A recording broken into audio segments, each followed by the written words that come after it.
तो पता नहीं आज क्या करेगा महाराज, आज कितना डालेगा या कुछ नहीं डालेगा या क्या करेगा। और जहां लीवर को पता रहता है कि इतना ही आना है, मुझे इतना ही वर्क करना है, तो खुश रहता है, वो घटका बढ़ता नहीं है। अब आप जॉब करते हैं अपने ऑफिस में, अब कभी तो आपके बॉस ला करके रखते हैं 1000 फाइल ले कर, और किसी दिन आप तैयार हो जाते आज बहुत काम करूंगा और जब कुछ है नहीं, कोई कुछ करने की जरूरत नहीं, बस बैठे हो, तो क्या आपको अच्छा लगेगा? एक आपको निश्चित कर दिया जाए कि रोज के आप 10 फाइल 20 फाइल इतना काम तो कर लिया करो, तो आपको पता रहता है ना कि मेरे लिए इतना निश्चित किया गया और इतना मुझे करना है, ये मेरी कैपेसिटी है। ऐसे ही होता है। तो सिस्टमेटिक रखना चीजों को वैज्ञानिकता है, अथवा बिना किसी हिसाब किताब उत्पाद कभी कुछ कर दिया कभी कुछ कर दिया, इसका स्वागत होना चाहिए। तो पहले तो तर्कपूर्वक विचार कर लीजिए कि संख्या करना माला का मूल उद्देश्य है और संख्या के अनेकों लाभ हैं। संख्या विज्ञान है, संख्या गणित है, संख्या लाभ के लिए होती है। संख्या न करना तो अनपढ़ का लक्षण है। पढ़ा लिखा व्यक्ति है तो संख्या आदि का हिसाब करेगा ही करेगा किसी भी कार्य। अब आपको जब जॉब के बाद अंत में तनख्वाह मिलती है, यूं ही पकड़ा दूं ठगले में, आप खुश हो उस तनख्वाह से? अब पता नहीं क्या मिलेगा, कम मिलेंगे क्या अधिक मिलेगा, आपको टेंशन हो जाएगी, भाई कैसे दे रहे हो, आप क्या बोलोगे? नहीं ऐसे नहीं, पूरा कैलकुलेट करके दीजिए, हमारा इतना निश्चित होना चाहिए। तो संख्या करना वैज्ञानिकता है, संख्या न करना, हाँ बिल्कुल, टाइम भी आप निश्चित कर सकते हैं, लेकिन टाइम में भी ये तय नहीं हो पाएगा कि आपकी गति सब समय एक सी ही रहेगी। किसी दिन आपकी गति ऐसी होगी कि जब अधिक हो जाएगा, तो किसी दिन आपकी गति ऐसी हो सकती है कि कम हो जाएगा, और किसी दिन ऐसा हो सकता है कि ठीक रहेगी। इसलिए संख्या करने पर बिल्कुल एक निश्चय हो गया। जैसे आप भोजन करते हैं तो आपने निश्चित कर लिया 4 चपाती खाओगे, अब ये तो नहीं है कि रोज 11 मिनट में 4 खा लेते, ना 9 होती ना 12 ऐसा तो नहीं होता। समय ऊपर नीचे भले हो जाए, लेकिन चपाती की संख्या तय कर ली तो लीवर को टेंशन नहीं कि भाई धीरे से खाए या जल्दी खाए, लाएगा इतना। इसी प्रकार से माला निश्चित कर लेने पर हमारे अस्तित्व को, सूक्ष्म शरीर को, कारण देह को और भीतर आत्मा को ये निश्चित रहता है कि इतना ही स्पिरिचुअल प्रैक्टिस आज मेरे लिए होनी है, इससे कम नहीं, इससे ज्यादा नहीं। ये तो हो गया थोड़ा तर्क का विषय। अब विचार करते हैं कि माला का लाभ है। चलो थोड़ी देर के लिए हम मान लेते हैं, माला विरोधियों के तर्क को हमने मान लिया थोड़ी देर के लिए। जब माला करते हैं तो भगवान का ध्यान नहीं लगता, चलो मान लिया कि वो पता नहीं कहां खो गए, वो अपने माला चल रही उसकी। धर्मशास्त्र कहता है इस रुद्राक्ष भगवान को जब मैं देखता हूं, दर्शन करते मुझे 10 गाय दान का पुण्य मिला है, शास्त्र का प्रमाण है। और जब मैंने रुद्राक्ष को स्पर्श किया तो 20 गाय दान का पुण्य मिला। 10 अलग है दर्शन का, और 20 गाय दान का पुण्य रुद्राक्ष को स्पर्श करने से मिला। कितनी हो गई टोटल? 30। 20 दर्शन, 20 स्पर्श से 10 दर्शन, 30 गाय दान हो गई। देखो हो गई ना फट से, आप सब मेरी हो गई 30, अभी 10, ठीक है। अब थोड़ा विचार करिए, मैंने एक माला मंत्र जप किया, मान लीजिए, अगर मैं एक माला का मंत्र जप करता हूं, कितनी गाय दान हो जाएगी? 30 गुना 108, कितना बनेगा? 3100 कुछ, 30 से करते कि शादी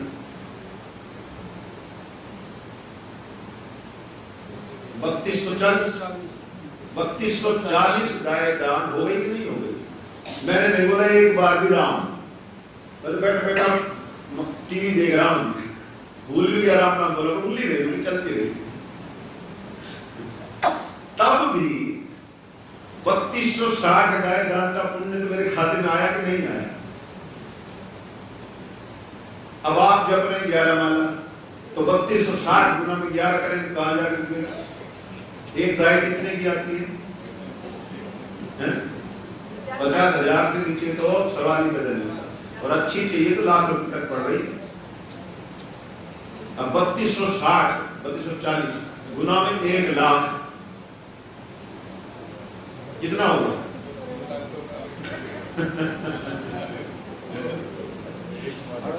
कितना हुआ? 3 अरब पर चलेगी बात। मैंने गणना नहीं की, पूछ रहा हूँ आप में से कोई करे। 3260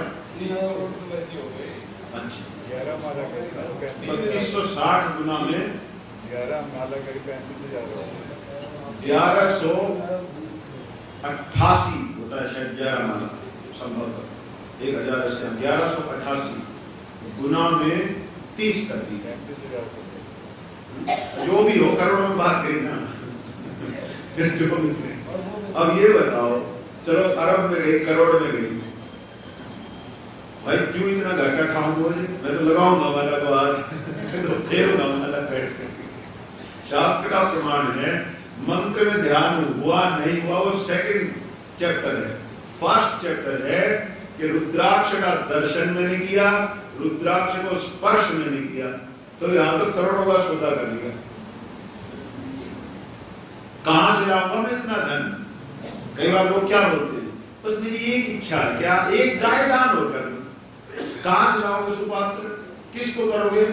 तो वो शरण लेते हो, उसी गाय की पूंछ पकड़वा के लाओ, पैसा रखो, इसी की पूंछ पकड़वा हो गई। आज तुम का दूसरा, हाँ भाई पूंछ पकड़ ले, हो गई। तो क्या ड्रामा बनाते हैं गोदान के नाम से? ऐसे ही हो रहा है कि नहीं हो रहा है? गोदान हो रहा है। दान करने के लिए सबसे पहले तो सुपात्र चाहिए। किसको करें दान? कोई दिखता है सुपात्र इस दान में? लेकिन रुद्राक्ष को हाथ लगाते ही, छूते ही शास्त्र ने बोला हो गया आपका गोदान।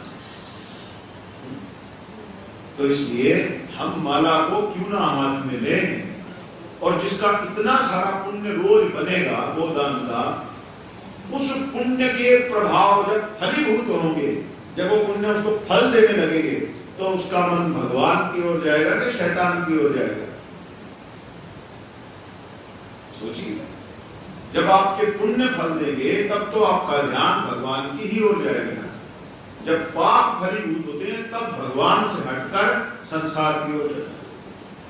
तो इसलिए जप माला पर कभी शंका मत कीजिए। पूरी श्रद्धा से, निष्ठा से आप भाग्यशाली हैं जो रुद्राक्ष रूपी महादेव आपके हाथ में आए। शंका का तो कोई स्थान नहीं। पूरी श्रद्धा से, निष्ठा से रुद्राक्ष माला पर शिवाय नमः, शिवाय नमः, शिवाय नमः मंत्र का जप करो। कोई चिंता की बात नहीं। अगर ध्यान नहीं भी लगा तो गोदान तो पक्का है, और गोदान क्या आपको भवसागर से बाहर नहीं निकालेगा, वो क्या मदद नहीं करेगा। कभी शास्त्र में देखना, एक गाय दान का कितना पुण्य, तब आपको पता लगेगा कि माला बड़े काम की चीज है।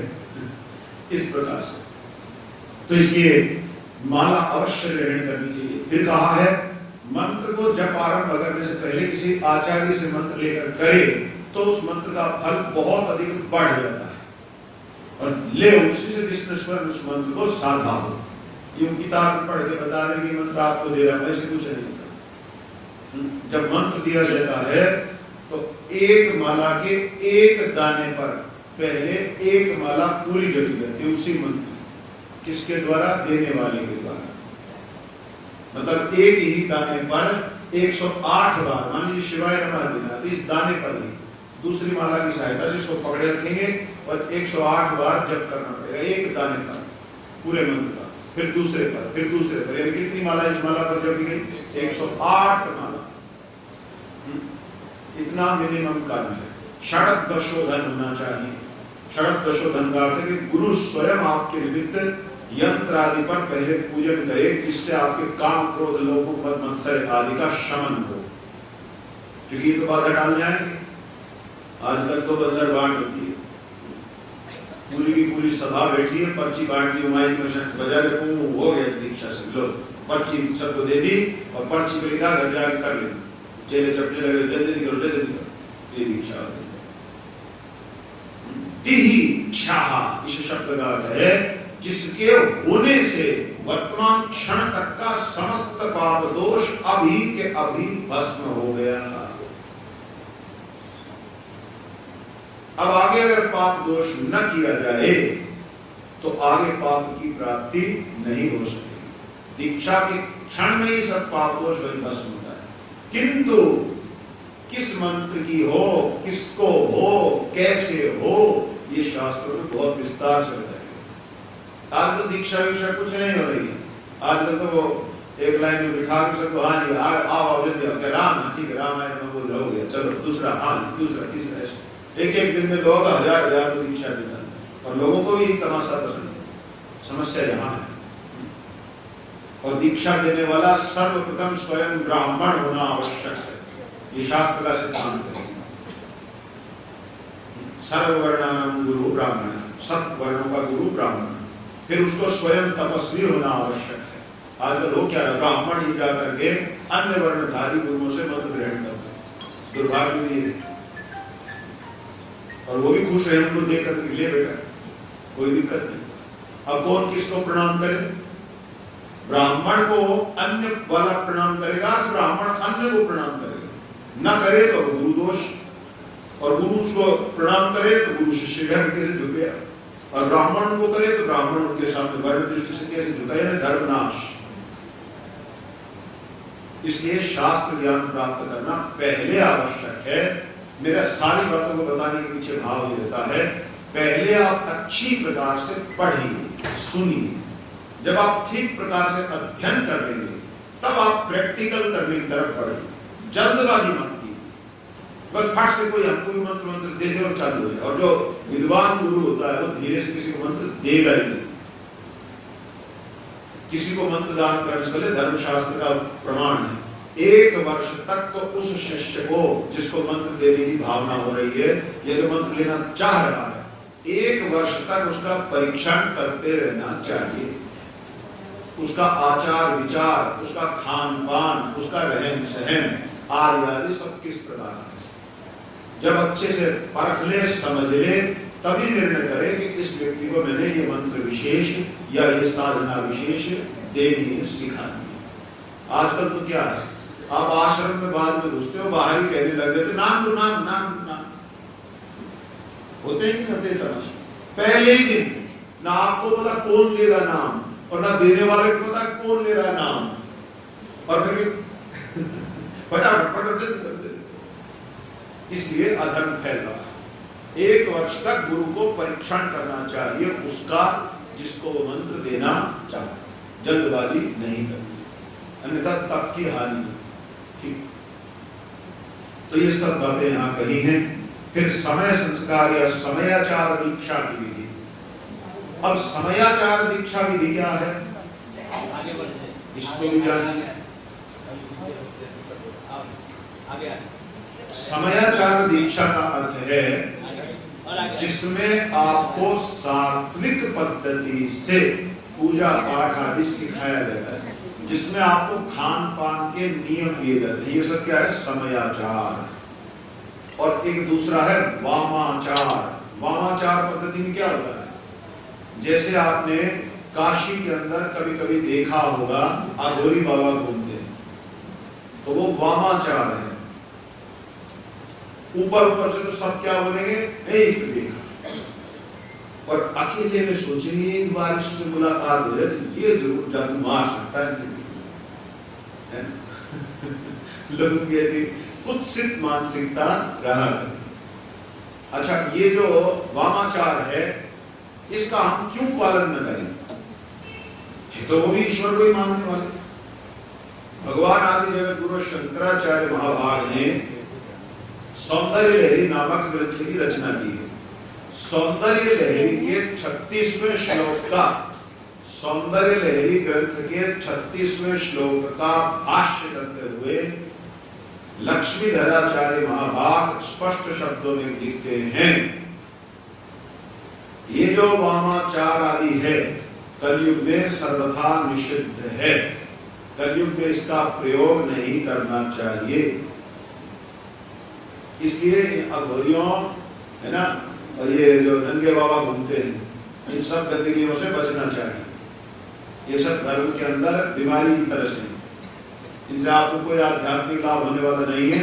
2-4 संस्कार भ्रष्ट और हो जाते इसलिए समयाचार दीक्षा पद्धति, और समयाचार दीक्षा पद्धति में भी सन्यासियों के बजाय गृहस्थ आचार्यों से मंत्र लेना चाहिए, क्योंकि सन्यासी से यदि गृहस्थ मंत्र लेता है तो पूरी संभावना है अचानक से उसका मन संसार से पूरी तरह हटने लग जाए, और संसार से यदि उसका मन हटने लग गया तो वो अपने गृहस्थ आश्रम का संचालन कैसे करेगा। इसलिए उसका मन शुद्ध तो हो परंतु हटे नहीं, क्योंकि हट गया तो गड़बड़ हो जाएगी। हाँ, शुद्ध हो गया तब तो वो अपना भी कल्याण करेगा और समाज के अन्य लोगों का भी कल्याण करेगा। ये भी बारीक बात है। रामचंद्र जी ने किसी भी सन्यासी गुरु से मंत्र लिया हो, विचार करके देख लेना।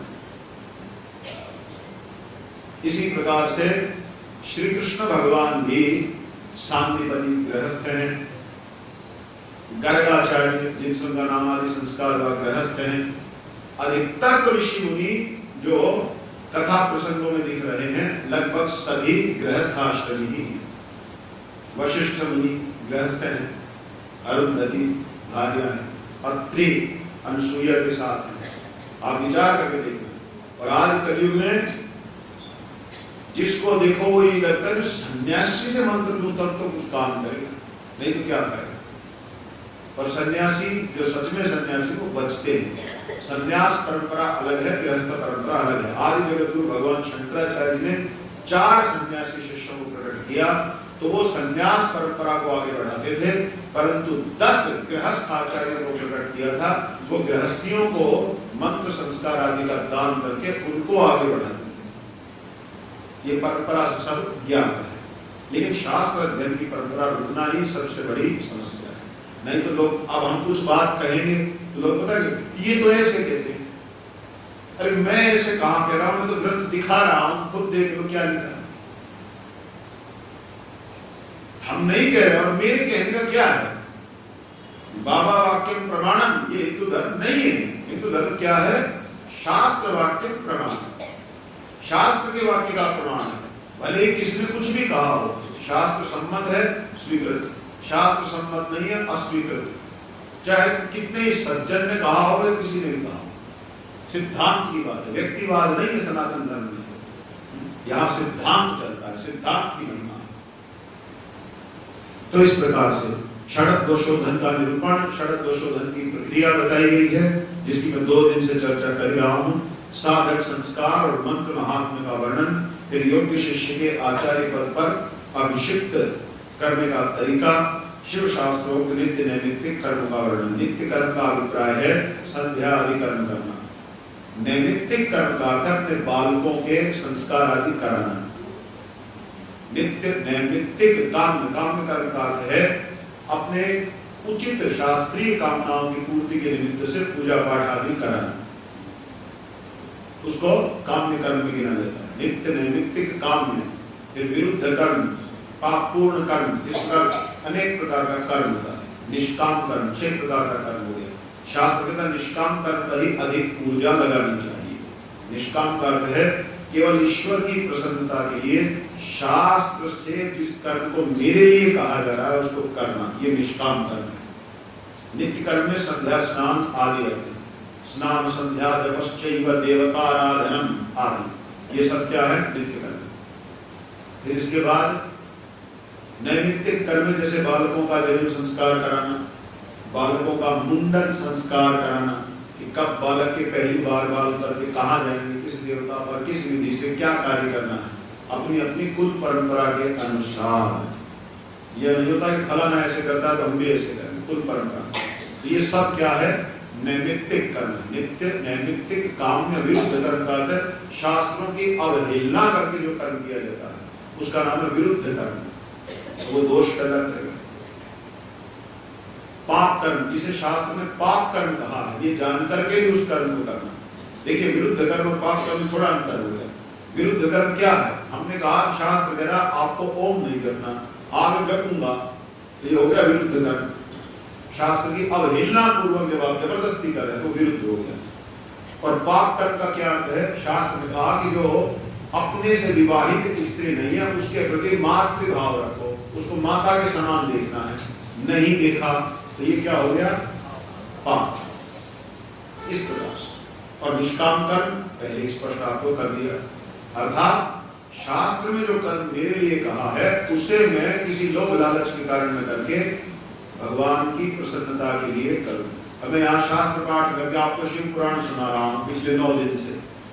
एक तो मैं ये सोच के सुनाऊं, पता नहीं मेरे को क्या देंगे, तो इससे ज्यादा लज्जा की मेरे लिए कोई बात नहीं। या मैं लास्ट मिनट बस वही इतना जोर लगाए 9 दिन तक।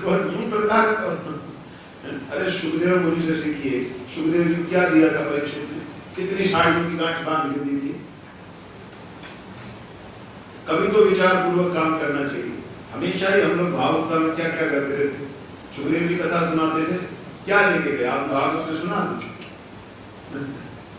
फिर गोकर्ण जी को कितनी साड़ियों की गांठ बांध करके दी थी।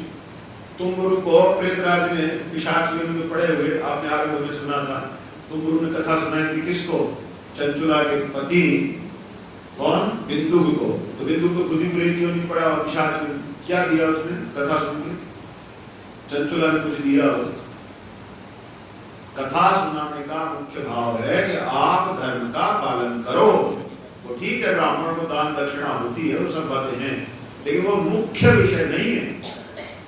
वो है एक पक्ष, वो भी है, किंतु आज वो प्रधान हो गया। तो कथा भी अर्थ प्रधान है, ना उसमें वैराग्य की चर्चा है, ना उसमें ज्ञान की चर्चा है, और भक्ति का तो कोरा बस दिखावा मात्र है। भक्ति में त्याग होता है, न कि भक्ति में भोग होता है। अभी तो फिल्मी गानों के ऊपर कथा सुनाने वाले मटकने लग जाते हैं बीच में खड़े हुए। सुखदेव जी कितनी बार मटके भागवत सुनाते हुए, तुम गोकर्ण आदि कितनी बार नाचे, बीच में कितने भजन गाए। कोई आपने पढ़ा कहीं पद्म पुराण के महात्म्य, स्कंद पुराणोक्त महात्म्य में, या भागवत महात्म्य में, या शिव पुराणांतर्गत प्राप्त महात्म्य आदि कहीं आया क्या प्रसंग की कथा के बीच में चालू हो जाए। और आजकल सुनने वालों को भी वही ड्रामा पसंद आता है, वो भी ये कहते हैं ऐसे नहीं, थोड़ा रस बरसना चाहिए, क्योंकि वो वहां आए ये सोच के मैं सर्कस में जा रहा हूँ और मेरा बड़ा फर्स्ट क्लास एंटरटेनमेंट होना है। यार फिर क्या फायदा, एंटरटेनमेंट नाम की कोई चीज ही नहीं। ये तो हथौड़े मारना सर, ये करो वो करो, ऐसे नहीं करना वैसे नहीं। शास्त्र श्रवण कोई साइकिल वाला खेल दिखाने नहीं आया है कि हम देख के ताली बजाएंगे और बाद में थाली में कुछ डालेंगे। ये शास्त्र श्रवण है, ये ऋषियों की परंपरा है। आर्ष परंपरा से, ऋषि परंपरा से जब आप धर्म शास्त्र सुनेंगे, एक ही लक्ष्य की सिद्धि होगी। आपको आत्ममंथन करना पड़ेगा बैठ के कि मुझे शायद कुछ बदलने की जरूरत है, मैं तो पता नहीं कहां, मैं तो किस तरह से रह रहा हूं, जी रहा हूं, और शास्त्र तो कुछ और ही कह रहा है। यदि आप अपने अंदर परिवर्तन करने को तैयार ही नहीं हुए, तब लाभ क्या है। तो इस कथा की सिद्धि इसी से होगी कि आप स्वयं में कितना बदलाव लाने की चेष्टा करते हैं। इस पर चिंतन कीजिएगा।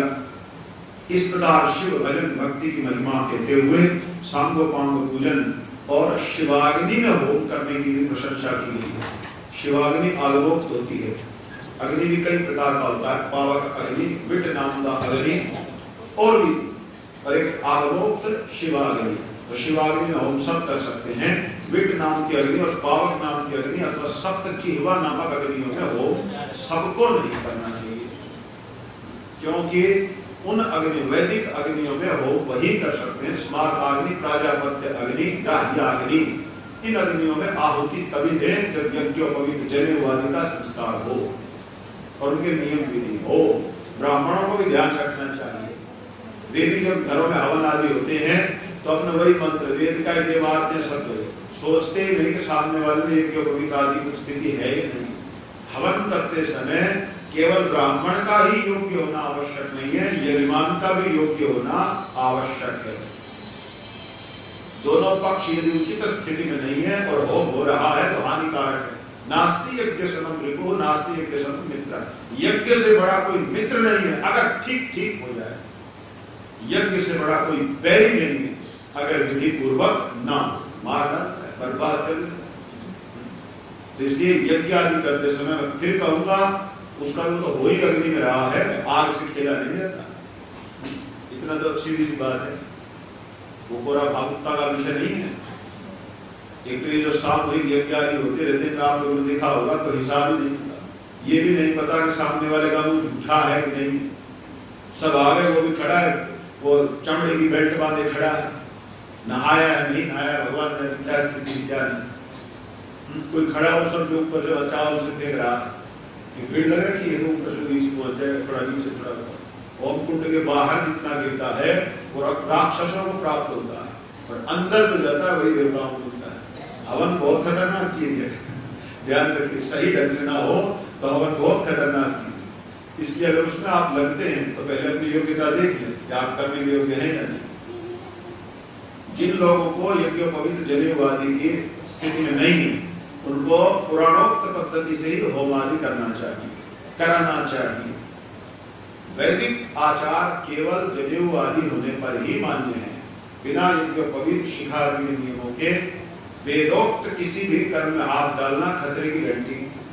आगमोक्त पद्धति है वो भी वही, उससे भी फल मिलेगा, उससे भी फल मिलेगा, पुण्य वही है, लेकिन अधिकार अनधिकार का विचार करना आवश्यक है। पुराणोक्त पद्धति अगर ब्राह्मणों के पास नहीं है हवन कराने की, तो हम प्रचार करते हैं उसका।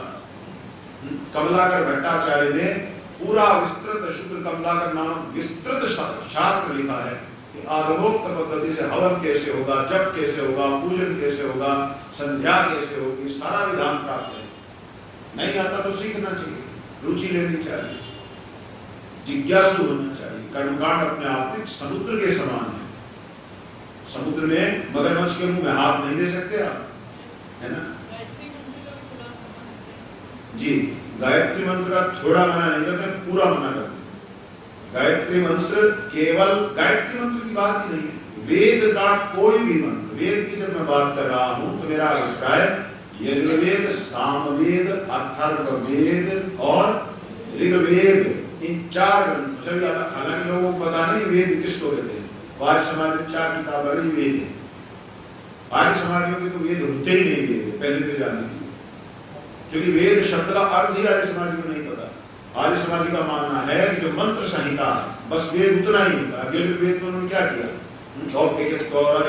आदि जो मंत्र हैं, क्या अग्न आया ही गीतये, जो मंत्र मात्र है, बस मंत्र संहिता मात्र को आर्य समाज का ही वेद है। जबकि बोधायन का सूत्र प्राप्त है, बोधायन धर्म सूत्र में वेद किसको कहते हैं, कोई बता सकता है वेद किसको कहते हैं? वेद शब्द किसकी संज्ञा होगा, किसका नाम वेद होगा? नहीं, वेद ग्रंथ की बात कर रहा हूं। वेद किसे कहते हैं? वही तो बात है ना, शास्त्र जानना चाहिए। शास्त्र सुने बिना आप केवल इधर उधर की बातें ही बना सकते हैं लेकिन गंभीर चर्चा नहीं कर पाएंगे। वेद किसे कहते हैं, मेरा प्रश्न है। तो बोला मंत्र ब्राह्मण योग वेद नामधेयम। ये एक सूत्र से ही, बोधायन के सूत्र से पूरा आर्य समाज तबाह हो जाता है। क्या बोला मैंने? मंत्र ब्राह्मण योग वेद नामधेयम।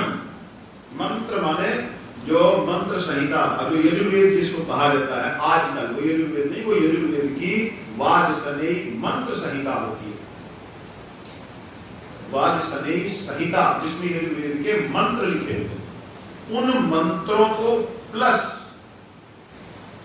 यजुर्वेद का जो ब्राह्मण ग्रंथ है, यानी शतपथ ब्राह्मण को मिला के जो बनेगा उसका नाम है यजुर्वेद। मंत्र संहिता प्लस ब्राह्मण ग्रंथ है, दोनों को मिला के जो बनता है उसको क्या कहते हैं? वेद। मंत्र ब्राह्मणयोर वेद नामधेयम। बोधायन, बोधायन ऋषि हुए, उन्होंने ये वचन लिखा है। आर्य समाजी का मानना है कि जो ब्राह्मण भाग है वो वेद नहीं है, बस मंत्र मंत्र वेद है। अब उसमें वो कोई प्रमाण उससे पूछे, प्रमाण उसके पास कुछ नहीं, बस दयानंद सरस्वती सर्वे सर्वा होगा उनके लिए। ऐसे तो नहीं हो सकता। ऋषियों का, प्राचीन आचार्यों का प्रमाण देना पड़ेगा आपको, शास्त्र से निकाल के लाना पड़ेगा। अच्छा, मंत्र मंत्र को वेद माने तो क्या समस्या है? क्या करोगे उस मंत्र से आप? अब आपके सामने केवल इतना लिख दें, क्रोसिन टैबलेट, क्या करोगे आप उससे? कब लोगे उसको? ये कैसे पता चला? मान लो उसमें लिखे ही ना, बस इतना लिखे क्रॉसिंग, कोई प्रिस्क्रिप्शन नाम की चीज ही ना हो, तब तो आप फंस जाओगे। आप ये पूछेंगे इस गोली का क्या करते हैं? कोई नई टैबलेट आए और उसके बारे में कोई प्रिस्क्रिप्शन ना हो तो आप क्या करोगे? ये किस चीज की है, क्या काम है इसका? तो मंत्र का काम क्या है, कहां प्रयोग होगा, कैसे प्रयोग होगा, विनियोग आदि क्या है, इन सारी बातों को जो स्पष्ट करता है वो होता है ब्राह्मण ग्रंथ। उसी को आर्य समाज ने काटा मारते। क्यों मारा काटा? क्योंकि उसका काटा ना मारे तो अपनी मन गणित व्याख्या कैसे करें? क्योंकि ब्राह्मण ग्रंथ में तो पहले से परंपरा प्राप्त व्याख्या है, उसको मान लिया तो आर्य समाज बनाने की जरूरत क्या है? इसलिए उसको क्रॉस करना पड़ा, अपनी नई ट्रांसलेशन, नई व्याख्या निरुक्त आदि के नाम पे लानी थी। तो ये सारी बात है। इसलिए यहां पर ये कहा है कि सांगोपांग अध्ययन करना चाहिए। सांग का क्या मतलब होता है? किसी शास्त्र को पढ़े तो उसके सारे अंगों के साथ उसको पढ़ना चाहिए। और उपांग, अंग के अंग को उपांग कहते हैं, उसका भी अध्ययन साथ में करना चाहिए। फिर काम्य आदि कर्मों की चर्चा करके शिवावरण पूजन, शिवावरण पूजन शिव यंत्र पर होता है। प्रत्येक देवता का अपना एक यंत्र होता है। यंत्र माने क्या? बीच में महादेव बैठे हैं, महादेव के चारों ओर कौन कौन देवता बैठे हैं, उनके चारों ओर कौन बैठे हैं, उनके चारों ओर कौन बैठे हैं। अब अगर इतनी सारी मूर्तियां रखे हैं तो आप समझ सकते हो कि बहुत बड़ा मामला फैल जाएगा। तो यंत्र में क्या होता है? यंत्र लाइक मैथमेटिक्स। हमने क्या किया? डॉट, पॉइंट्स लगा दिए। यंत्र में आप क्या देखते हैं? कुछ लाइनें खींची रहती हैं और कोई डॉट, पॉइंट्स होते हैं, कुछ नंबर लिखे होते हैं। तो वो क्या बताने के लिए कि जो सेंटर है, सेंटर में उस यंत्र के मुख्य देवता विराजमान है, प्रतीक के रूप में डॉट, बस वो एक डॉट उसका प्रतीक हो गया। और जो नंबर डले हुए हैं, इस नंबर पर ये देवता बैठा है। अब उस यंत्र का पूरा अध्ययन होता तो ये सारी बात समझ में आएगी। फिर उसका भूपुर चक्र, यानी जो चारों तरफ में मोटा कवर है, वो किस प्रकार से, तो वो वास्तव में एक बड़े मंदिर को डायग्राम फॉर्म में हमने कर डाला। जैसे मैप होता आपके पास, अब मैप में तो आप दिल्ली को डॉट लगा के दिखा सकते हो, दिल्ली हो गया, लेकिन क्या लगा डॉट? तो एक यंत्र मीन्स उस देवता का जो विस्तृत पूरा उसके मंडलों, अन्य देवताओं के साथ जो बनता है, उसको क्या कहते हैं? यंत्र। अब उस यंत्र में कहां, किसका, कब, कैसे अर्चन होगा, ये विद्वान जानते हैं। फिर अधिकार अनधिकार पूर्वक पूरा विषय स्पष्ट किया जाएगा इस प्रकार से। तो ये सब बातें सांकेतिक रूप में कही है, थोड़ा थोड़ा जहां जितना उचित मानते हैं हम खोल भी लेते हैं।